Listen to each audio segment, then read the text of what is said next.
you guys. So this is my first YouTube video after I don't even know how long.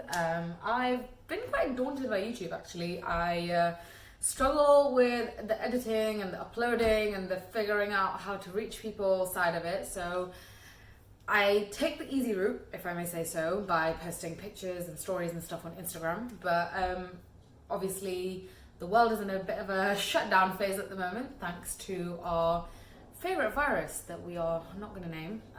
But this is actually a really good chance for me to kind of challenge myself a little bit, figure out a couple of new methods to reach people, hopefully more globally. And yeah, this is my first take on that. So these videos are going to be slightly like lifestyle. I don't want to script and just do shots of like things going into pots and pans. I will be chatting a lot about what I love cooking, why I'm making certain things. There's a lot of shortcuts that I take, so nothing is very kind of orthodox, but everything is very authentic to me and the kind of food that I like making, which is a mix of Bengali and British and Asian means literally the whole of Asia, as well as other places and cuisines that I want to try or have traveled to and want to incorporate into my style of cooking. So I put out a little poll on Insta today, and my tag on Instagram is @smokeandlime for those of you that want to give me a follow. Please feel free to share this with your friends as well, because the more the better, basically. And the kind of two options were a sun-dried tomato dal. Dal is lentils, and if not, then a cauliflower and beans, like a Bengali style. Tomato dal doesn't take very long. Dal takes a little bit of time to boil, so I always wash it beforehand. I try and soak it a little bit before as well if I can. I haven't done that today. So it's just boiling, it's simmering away in this. So there's a cup of dal along with 2.5 cups of water. And I'll show you guys very briefly. It's just simmering away. And so with the dal, what I'm going to do is I'm going to make a little spice paste, and then I'm going to fry the spice paste, and then I'm going to incorporate it all together. So this is my new spice blender, which I got from Calcutta during my trip this time. So there's 1 green chili in that. I love garlic, so there's going to be a fair bit of garlic in this.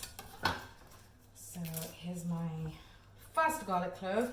I always buy like the massive French garlic, because I just prefer the cloves to be huge, and then I don't have to use 8, I can use 4 instead. Great. I'm just going to chop this pretty roughly and put it in because it's going to be blended. Along with that, this is my trusty jar of sun-dried tomatoes. So every time I go traveling to either Spain or Italy, I always buy sun-dried tomatoes, and I keep stuffing them into this jar with the olive oil that's very old but actually very strong in its flavor, thanks to all the tomatoes that have gone in it. So I'm going to go in with about 5, maybe 6 of those, as well as a little bit of the oil to help it all become a paste. And then as well as that, I'm going to add a little pinch of cumin seeds. So these are just raw cumin seeds. I do toast cumin seeds quite often. That's separate though. So this is just a paste. I'm going to blend it together. I mean, yeah, 1 handful, but I have quite small hands of cherry tomatoes into that as well. Where's my lid? Here.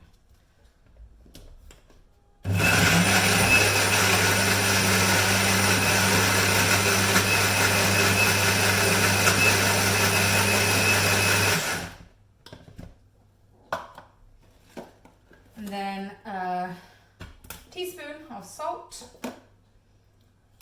and actually I'm going to add my cumin powder to this as well, because it is going to be fried off. So about like a heaped teaspoon of cumin powder.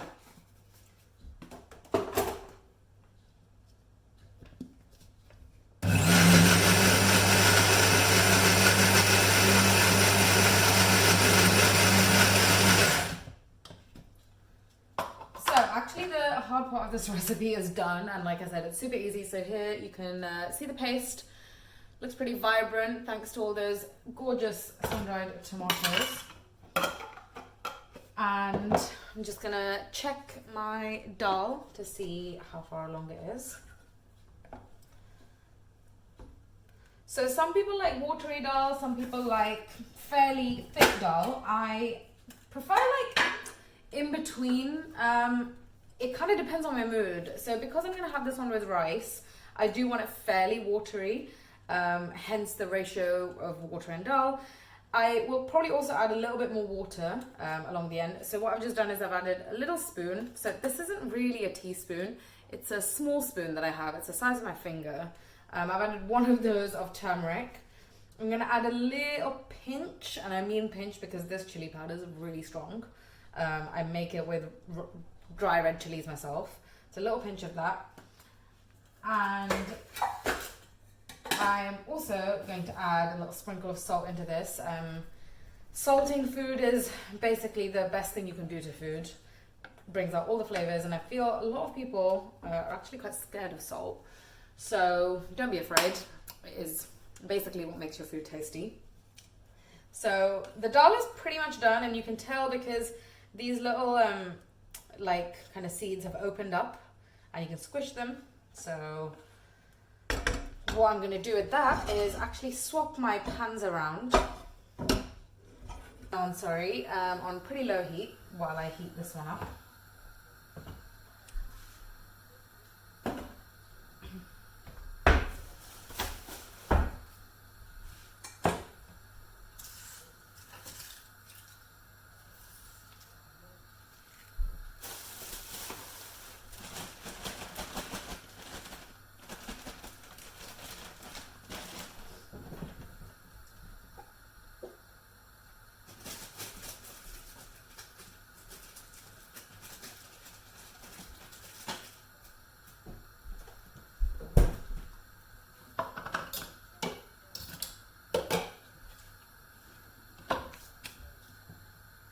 So to my fairly hot frying pan, I'm going to add, so this is mustard oil for those of you who haven't seen it. It's basically the most essential Bengali household ingredient. It's what a lot of our food is cooked in, and it is so much tastier than normal vegetable oil.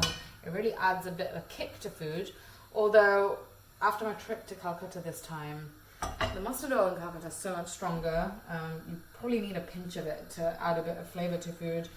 But here, because I assume it's being imported, made in a factory somewhere, it's not as strong, so you can get away with adding a bit more. So I've added about 2 tablespoons of that.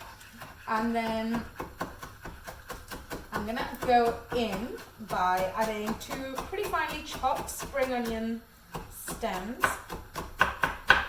And I literally go all the way to the little tip at the bottom. So literally that's all you should have left. Literally. So small. You don't want to waste stuff at the moment. I'm going to add that in.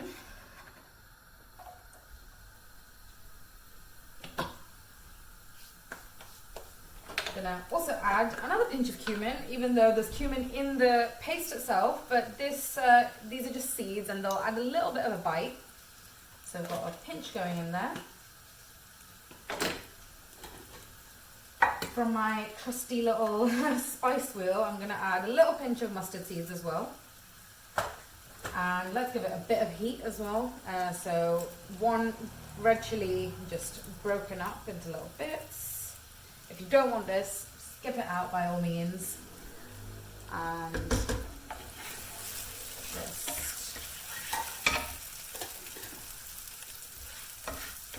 fry it off quite nicely. And then add in your paste, which it seems like a lot of paste, but the main flavor of this dal needs to be that sun-dried tomato. And that's kind of what makes it a bit unique. So dal can obviously be done in so many different ways. One day I will basically write up all the dal recipes that I have. And I'm pretty sure I have more than 100. I make different types of dal pretty much every day. It's such a versatile thing. Oh, this smells amazing. So just basically with this, what I'm trying to do is kind of get rid of the raw smells. I still want it to taste of the sun-dried tomato and the garlic, of course, but you don't want that raw garlic in your lentils. So this is just to try and brown it a little bit and get rid of those like top notes of raw flavor. Please excuse me if I'm not using correct cookery terms. I haven't actually been to any sort of cooking school. I just love cooking and I love feeding people. So just keep stirring it.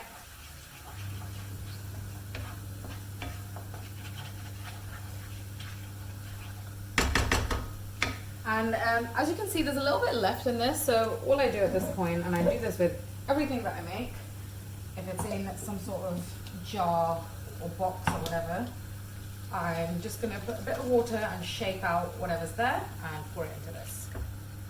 So no wastage at all.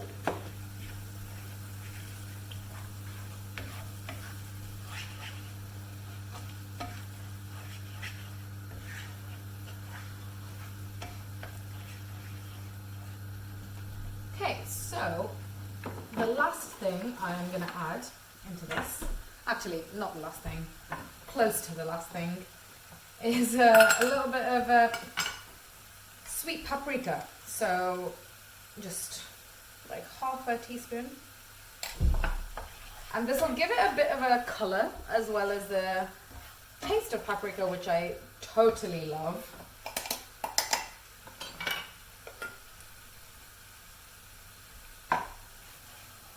And then, like I said, not the last thing, I'm going to add a little pinch of sugar, brown sugar. So a lot of Bengali cuisine is slightly sweet. I think it's one of the things that makes it different to a lot of other Indian food. We like adding a little touch of sugar to a lot of the savory food that we cook. And it's not to make it sweet, it's to balance the flavors. There's two types of Bengalis and one subsect of us, we like slightly sweeter food, and the other subsect we don't. I'm from the one that does because my mum has always made food that way. What it does, and I think this is such a bonus, is it caramelizes everything. So whenever we make vegetables or something, we add a little bit of sugar to the onions or whatever veg goes in the pan first, and it does this magical thing of caramelizing it, which is great, and we all want that. So now, here's my dal, which is ready, and all I'm going to do is pour it and incorporate it into this. There we go.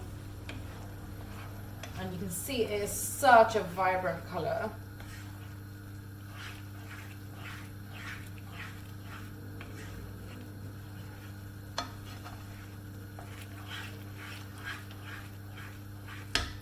So, with this, I'm going to just actually try a little bit.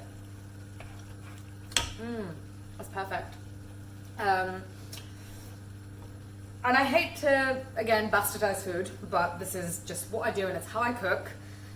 What this does for me is combine a really nice sunny afternoon in Spain along with my home staple dal. So the sun-dried tomatoes are just wonderful in this. Obviously, if you don't have some, try it with tomatoes. It works just as well. Let the flavors kind of marry a bit more in the pan.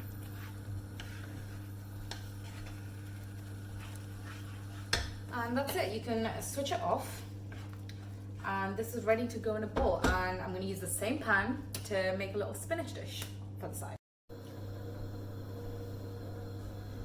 So I've got the same pan. I've just wiped it off a little bit, not washed it because I actually like all the flavors incorporating a little bit into the next dish, which is going to be a spinach with some coconut. So we call it a bharta. There's a few names for it across the country, really. It can be called a thoran, and it's quite simple. It's essentially incorporating coconut, some spices, and a vegetable together. It can be eaten with lentils by itself. I've actually served it on cracker before, which quite a few people have liked. So with this one, I've got a little bit of ghee that's gone in the pan. So for anyone interested, I make my own ghee and it's just clarified butter. I did do a little tutorial on it a couple of days back, and maybe I can do an actual video on how to make it. So I've got a spoon of ghee, and I'm just gonna add a bit of, so this is fried garlic that's dry as well. I do this sometimes when I get time and I keep it in a jar. It's very handy to add to food. So a little bit of that. And then got desiccated coconut. Fresh coconut is ideal for this, but I don't have access to some right now. So the desiccated one's gonna have to do. And we're just gonna toast off this coconut in that ghee and the garlic. So there's a lot of different versions of this, and I don't by any means want to say that mine is correct. This is just how I like to eat it. Just gonna scrape off that ghee.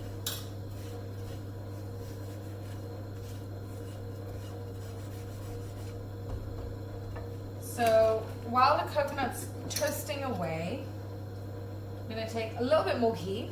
So ghee goes a long way, so don't use too much of it, it'll just become super oily. And then I'm gonna add mustard seeds, big pinch, actually a bit more in the middle. A finely chopped green chili.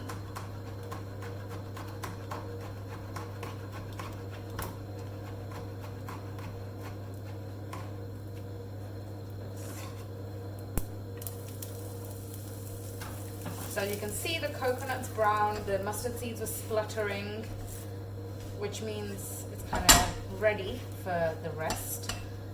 And what I have here is spinach. So put my pan on. So these little spinach balls, I'm pretty sure all of us have them lying around in our freezer. They're super handy when making quick stuff. And actually it's just as good as fresh spinach. Just easier to store because it's a lot of spinach condensed into little discs.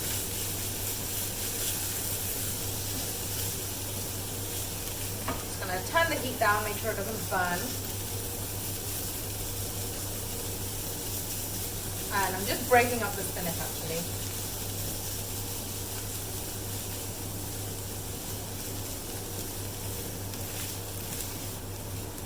And then salt. Again, be fairly generous with the salt because, like it says, salt is all the flavor. And then just keep tossing it around. So coconut has a pretty kind of inherent sweetness, which makes this dish even more umami.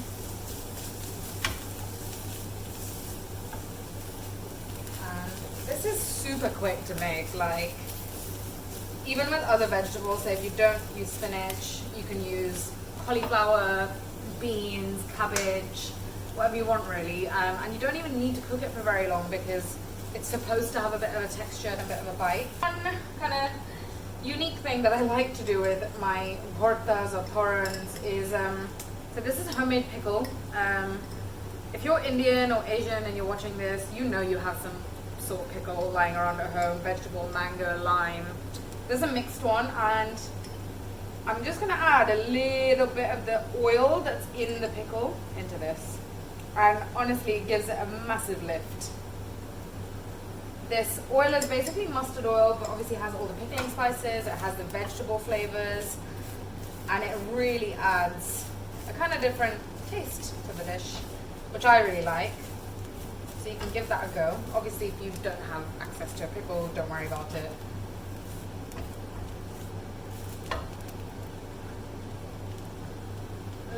It's so good. It's really delicious.